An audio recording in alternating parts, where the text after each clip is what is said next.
world. Here's sort of a map of the Aegean Sea and the Greek city-states there. This is on the brink of the Peloponnesian War. And these city-states and the colonies were not only in the Aegean Sea, but they're all through the Black Sea and across the Mediterranean. And basically what you had here were, in a sense, it's a system of competitive governance. You could leave one city or go to another. Or when you decided you wanted to go to a colony, you could use a colony that was allied with Athens or one with Sparta. These governments had different constitutions, different rules, and so there was just as different stores compete to provide better products, different states were competing to attract citizens or to prosper. Now, when we get this in the history books, we often hear about the squabbling Greek city-states, as if, if only they'd all unite, they wouldn't have to squabble. But uniting city-states into nation-states isn't necessarily a good thing. It's what we take for granted. But think about the United States. We're supposed to have a federal system. The power is supposed to be with the people and local. The states are supposed to have limited power, and the federal government very limited power. On the eve of the Civil War, there are only 500 people in the entire federal government. So we think of America as a nation state where the national leaders, the president, the CDC, the FDA are making decisions about how to handle the pandemic and tests and one thing and another.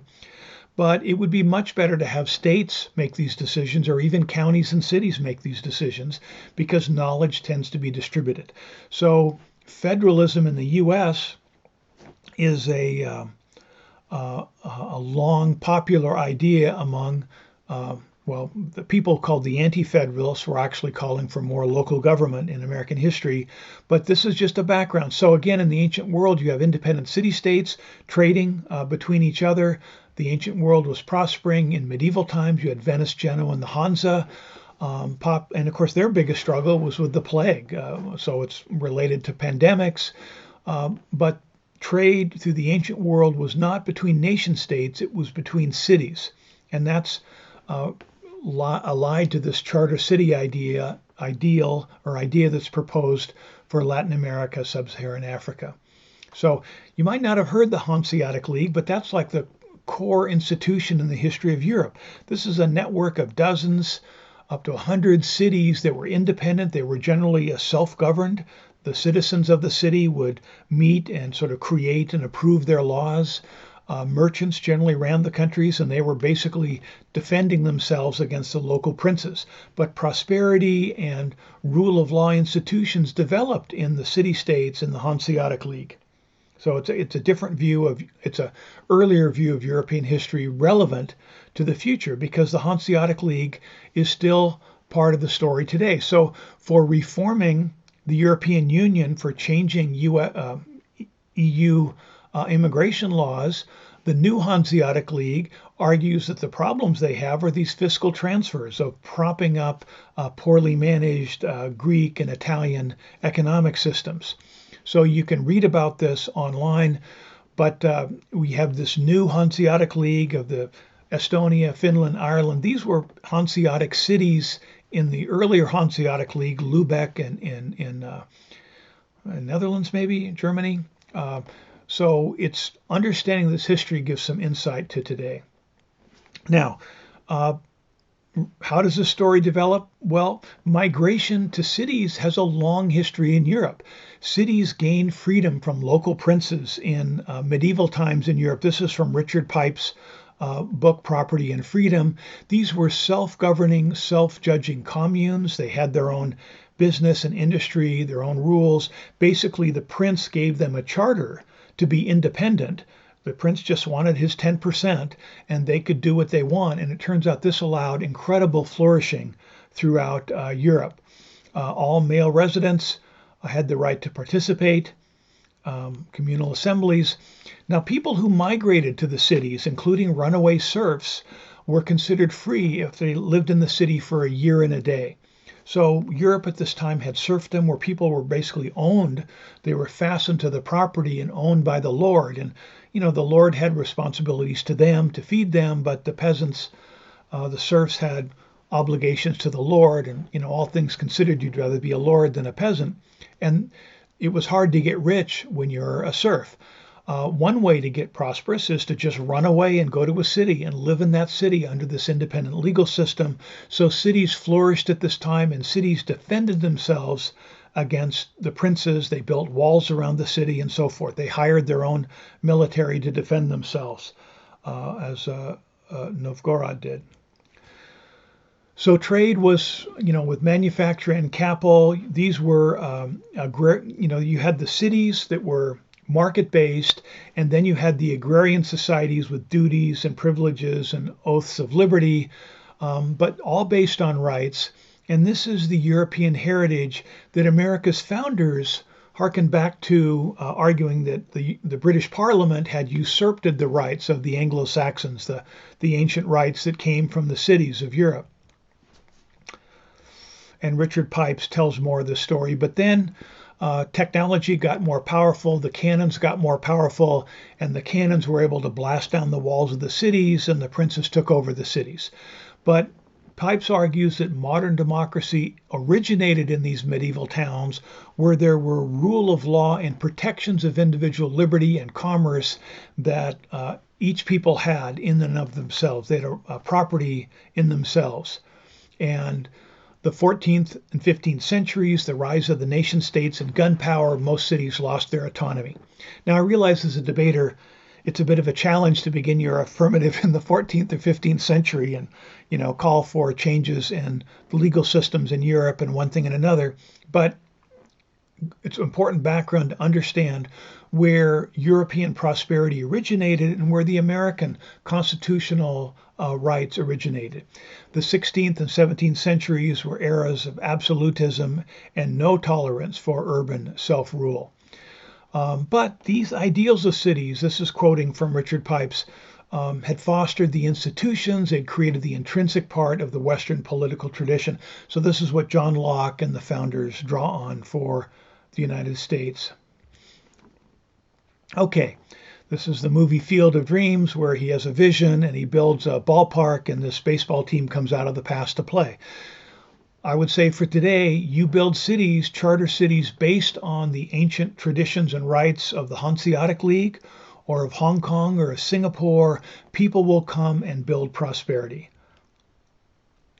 So this is what Mark Lutter of the Charter Cities Institute discusses in his essay in Manhattan Journal. And the link is to that on Charter Cities. And this draws from, and you can watch the TED Talk by Paul Romer, where he first, revived the idea of charter cities and said, look, let's build a charter city. If we want to create wealth in Honduras and the developing world, we know how that happens. We can look around the world, charter cities are prosperous, and we could do it again.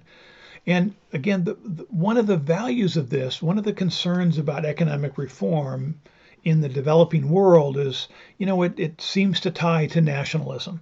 That the English came in and in Ghana and Nigeria, they said, okay, we're going to put in English law, we're going to put in English institutions, and you'll be a colony of England, and India is a colony of England, and we're going to make you do things the way the British do them and create wealth. Well, the concern is that sucked wealth out of these colonies. It brought it to England. England and France actually lost money on their colonies, as Friedrich Bastiat emphasizes, but the elite, the crony capitalists of the day, they prospered from this. But the everyday people were devastated. What Belgium did to the Belgian Congo, these are disasters from history. So people are afraid of putting in Western institutions and sticking them on top of Latin American countries or African countries. The charter city is an alternative. It says, well, let's have an enclave. Let's make a legal contract where people rent. Canada comes in and rents a parcel of land on the coast for 99 years. And the legal system there is one agreed upon by the host country and backed by the Canadian legal system, let's say. And companies can come in and build ports, build airports, build factories. People can migrate there from the local country to work. They can go back home at night, or they can live in cities there. But this is the success story of Hong Kong. And not only Hong Kong, but many other places around the world having the choice of a independent legal system that works better than the sort of corrupt government that they have in Honduras or in other African countries. So fascinating area. So I recommend the Mark Lutter book and then his Charter Cities Institute website. Rick Steves is a travel writer, and it's traveling through Europe, and he think he's from Seattle where I am.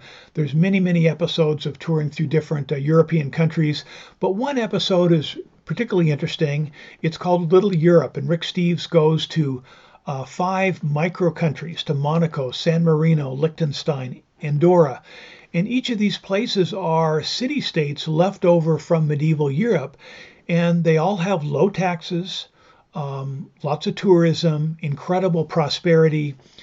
So why not try that in other places? Why not have micro countries in Africa and you don't have to throw European things on them. There already are enclaves throughout Africa that had traditional independence as separate tribes manage these areas. So try and draw on this as a charter city approach to development in Latin America or humanitarian aid in sub-Saharan Africa. Here is his, you can watch the video, and I don't know if this is a trailer or the full video, but you can learn more about that. And these are models of what you want to bring to Europe, and these are places that would allow immigrants.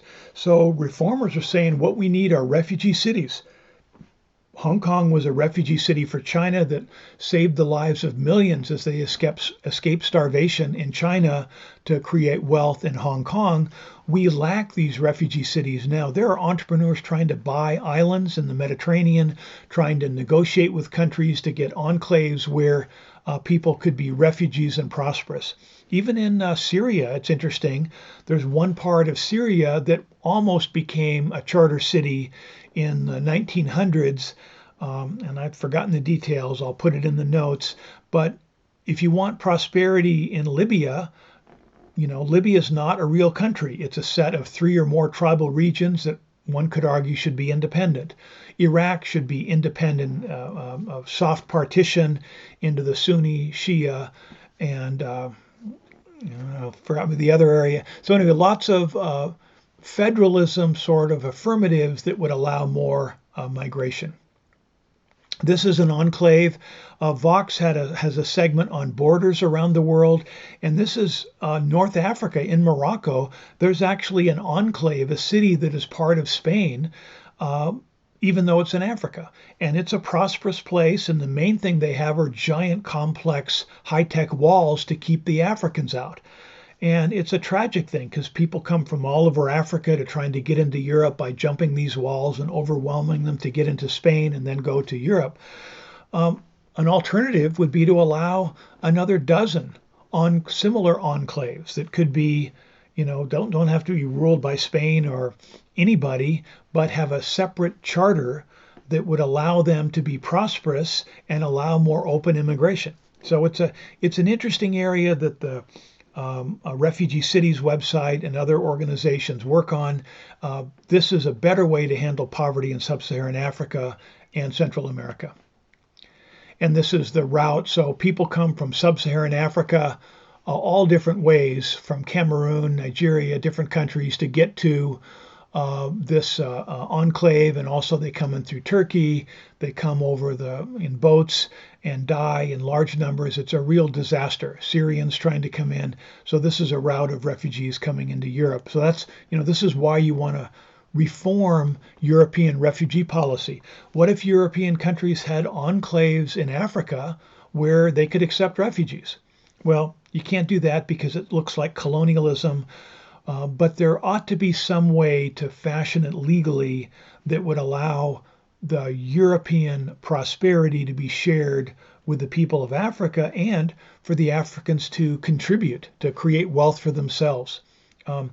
Another bizarre part of European and American immigration restrictions, for centuries we took slaves out of Africa by force, raiding villages, and just an awful situation of the slave trade.